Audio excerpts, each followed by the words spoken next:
Sejam todos bem-vindos ao nosso Evangelho do Lar da Casa Virtual Luz Espírita. Com auxílio e proteção dos benfeitores da Colônia Espiritual Maria de Nazaré, o nosso grupo agradece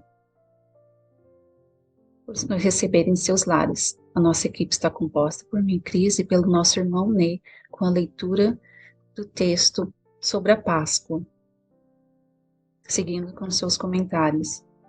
Vamos emanar boas energias para levar luz e conforto aos lares materiais e espirituais, bem como toda a espiritualidade protetora presente, onde quer que se encontre, na harmonização dos lares e fluidificação das águas. Lembrando que deve ser um recipiente exclusivo para cada pessoa ou animal, pois os remédios espirituais são colocados de acordo com a necessidade de cada um. Vamos acalmar os nossos pensamentos, conectando com os nossos mentores e os nossos amigos espirituais aqui presentes, agradecendo pela oportunidade do estudo, por receberem as lições do alto, que possamos colocar esses ensinamentos na prática, nosso dia a dia, vivendo em harmonia com os nossos irmãos e que possamos lembrar dos ensinamentos do nosso Mestre. Que assim seja. Que assim seja. A nossa reflexão de hoje é do livro Nas Pegadas do Mestre, As Três Cruzes, de Pedro Camargo. Naquele dia, 3 cruzes foram levantadas no cimo do Calvário. A do meio sustinha Jesus, o Cristo, cujo crime, como é sabido, consistiu em ensinar ao povo a doutrina da igualdade de direitos perante a lei natural e divina, que emana de Deus. As laterais justificavam, respectivamente, a direita e a esquerda, o bom e o mal. Esses 3 supliciados são, ao mesmo tempo, 3 realidades históricas e 3 símbolos. Jesus Cristo é a imagem do amor e da dor, elemento que, conjugado, determina e promove a evolução dos homens. É a figura da justiça aliada à misericórdia. O bom e o mau ladrão representam a humanidade pecadora na sua generalidade.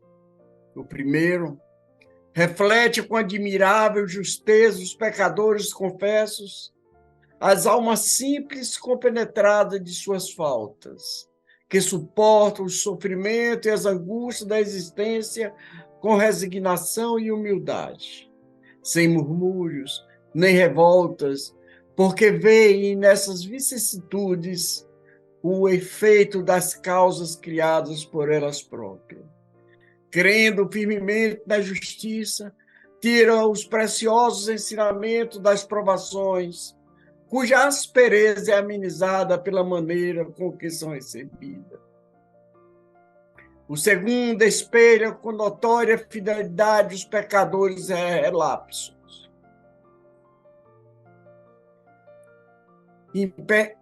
impenitentes e orgulhosos, que recebem a dor revoltados, murmurando e blasfemando, descrevendo ou descrendo do amor e da justiça, julgam-se vítimas inexoráveis da iniquidade, pois se consideram isentos de culpa, vendo-se através do orgulho que lhes oblitera os entendimentos e ofusca a razão.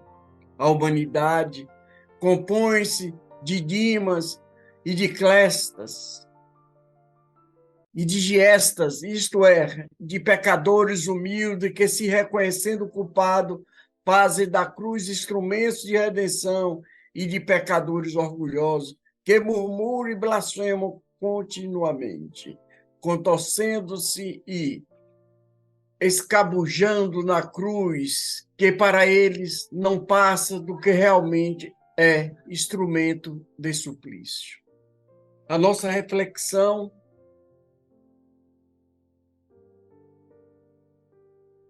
é muito importante, porque havia 2 caminhos que saíam de Jerusalém. Um deles descia para Jericó e o outro subia em direção ao Gólgota. Ao longo do primeiro, os marginais viviam a sua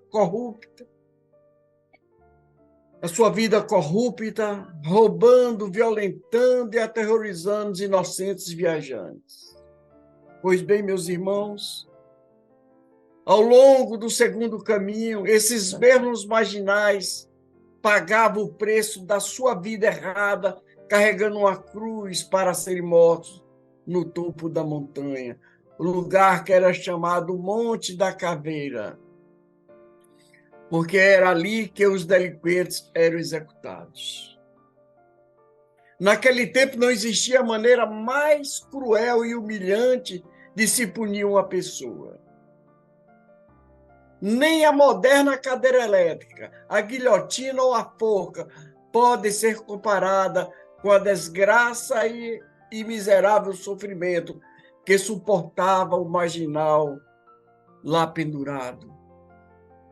Eram minutos, horas, morrendo lentamente na cruz. De dia, o sol queimava sem piedade suas carnes, e à noite, então, o vento gelado da montanha castigava o corpo, enfraquecido e moribundo.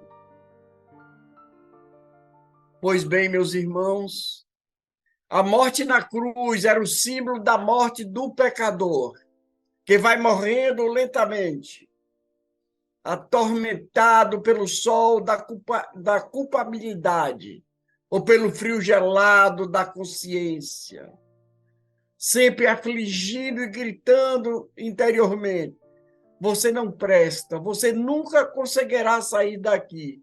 Tudo que você merece é a morte. E havia momentos em que o condenado implorava a morte. Era preferível morrer e viver morrendo.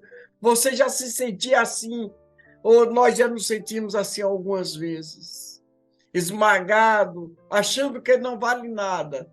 3 cruzes levantaram-se lá no topo da montanha. 3 transgressores estavam ali prontos para morrer. Os ladrões tinham quebrantado a lei de Roma e Jesus, a lei de Jerusalém. Eles tinham quebrantado a lei de Deus e Jesus tinha apenas quebrantado a tradição. O legalismo nunca perceberá a diferença do que Jesus veio trazer, do que Jesus falava, do que Jesus pregava. E no meio daquelas cruzes pedia Jesus, suportando o pior dos 3. Eu não sei se nós já pensamos no significado daquela morte. A missão de Jesus tinha sido sempre a de salvar os pecadores. Viveu com eles, procurou-os onde estavam, achou-os, amou-os, perdoou-os e transformou-se. E agora morria entre eles.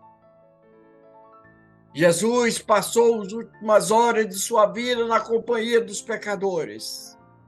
Não com os cidadãos que se julgavam bons e direitos, mas com os ladrões, assassinos, marginais tão cruéis que tinham sido amarrados na cruz para morrer como besta do deserto, exterminados como animais selvagens, porque o mundo tinha perdido a esperança de reformá-los. Pois bem, meus irmãos, temos que lembrar sempre que o nosso Mestre, o Senhor Jesus, viveu e morreu entre os pecadores para poder salvá-los. Pode haver um momento na vida em que é cansado de escorregar, vez após vez, olha-nos no espelho da vida e chamamos desapontado. Não adianta, eu nunca conseguirei, mas se trouxermos os ensinamentos de Jesus para a nossa caminhada, com certeza nós seremos abençoados, iluminados por praticarmos o amor, que foi os ensinamentos do venerável e amado Mestre Jesus. Gratidão. Diante das palavras dos nossos pelo nosso irmão Ney, vamos procurar interiorizar o que nos foi apresentado, refletindo intimamente por alguns instantes.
Elevemos os nossos pensamentos a Deus e com o auxílio dos Espíritos de luz da colônia espiritual Maria de Nazaré, pedimos paz e harmonia para todos que estão conectados conosco neste momento de amor, bem como a emissão das boas energias aos nossos familiares e irmãos encarnados e aqueles que se encontram no plano espiritual.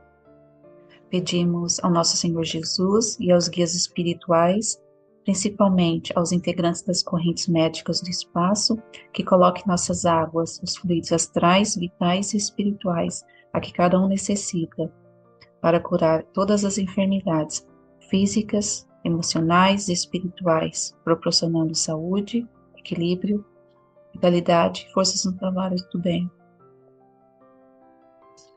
Sendo assim, agradecemos mais uma vez a oportunidade desse estudo, que possamos fazer a reflexão dos conceitos trazidos em nossas consciências por esse texto e pelas palavras do nosso irmão Ney. Rogamos ao Mestre Jesus que ressuscite nos nossos corações. Isso depende de nós, nossa vontade, do nosso esforço para transformar os nossos corações, transformar nossa alma, para que possamos ser os discípulos que Jesus espera de nós. Então, que possamos, nesses dias de Páscoa, possamos refletir sobre os nossos atos e nossos pensamentos. E que Deus, Jesus, nos auxilie. Que assim seja.